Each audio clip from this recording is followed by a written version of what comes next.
Alright, so today I have both the kids and I need something quick and easy. So this is a rendition of a chicken curry. First thing is going to be microwavable rice. See, I'm limited on time, so this has to be fast.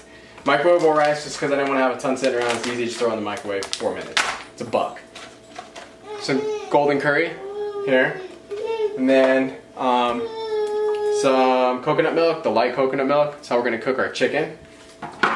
Chicken tenderloin here, and then I have 4 different colors of bell pepper. I'm going to slice these up, and this is going to go in with the chicken after it's been cooked in the curry, and then an onion. I'm going to get started on this now that I got the little one situated for a minute.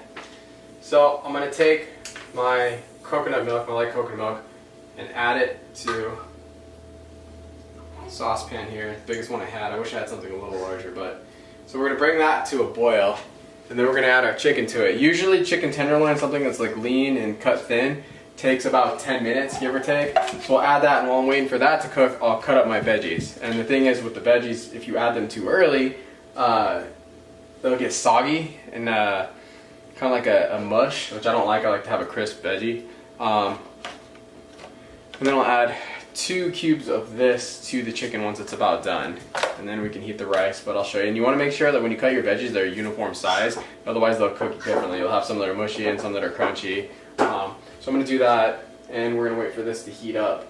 And once this comes to a boil, we'll start adding the chicken. Usually, this is enough fluid, depending on the amount of chicken. But I like to have a thicker curry, so I try to use as little liquid as possible. While this is boiling here, and we're going to add our chicken 1 piece at a time. Turn the heat down just a touch. Usually takes about 10 minutes. So we're about 7 minutes into boiling the chicken over there.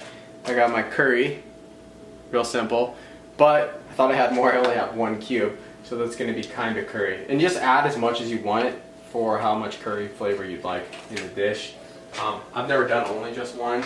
Should work. Usually use 2. Remember, there's 7 grams of fat for each one of these cubes, but I usually like to break them, drop them in there. And this is when you want to kind of stir it. Make sure you mix it around with your coconut and your chicken. And it's going to start to thicken up a little bit. And you can use other protein sources too. It doesn't have to be chicken. Actually, shrimp works really well with this. As that curry cube starts to break down, you'll notice that it would be darker than this because you use more than 1 cube, but you get like a golden brown color.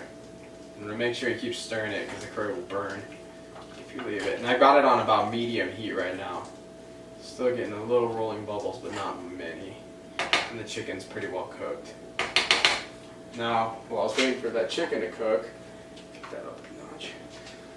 I cut all of our veggies for the meal. And this is where you can pick anything that you like. I like bell peppers.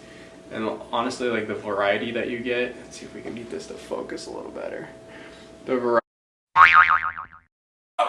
Well, there's where that goes. I lost some onion.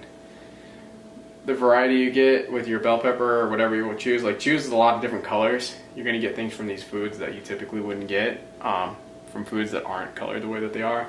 We're still learning a lot about colors and eating for variety, but this is all going to be added right now, I think. And then don't like limit yourself on recipes. A lot of times people are like, well, you know, this doesn't go with this dish traditionally. Well, it doesn't matter. If you like it, add it. I have a tendency to add mushrooms to stuff you'd never think. I thought about adding mushrooms to this on it.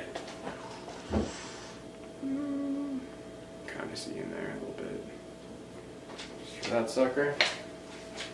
Now, add our veggies in.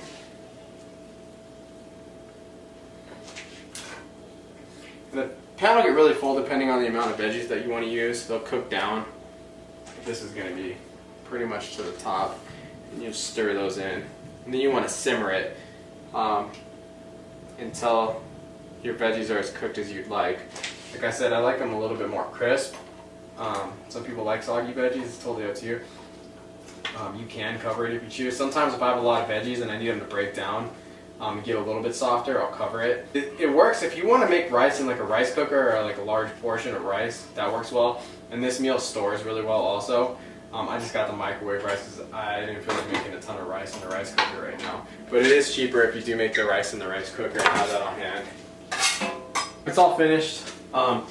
Took about 10 minutes, but I use a lot more veggies than the average person probably would. I like veggies.